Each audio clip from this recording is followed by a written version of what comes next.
انا حقيقي لغايه دلوقتي مش فاهم جمله انت هتاخد الدوري علشان انا وحش.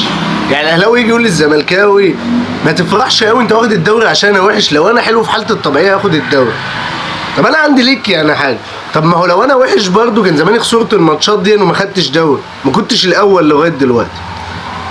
طب ما لو انا وحش، لو انت وحش عشان كده ناخد الدوري، يبقى انت ال 45 دوري بتوعك انا كنت وحش فيهم بنفس المنطق.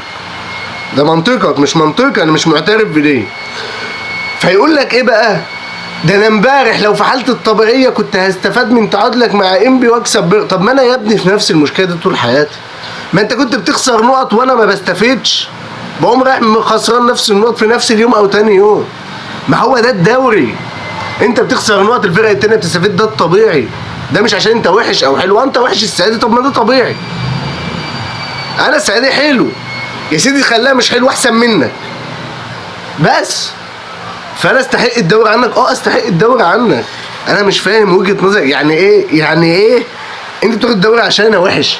مفيش الكلام ده، وما تفهمش ومفيش حد هيقتنع يعني، بس عادي صباح الفل.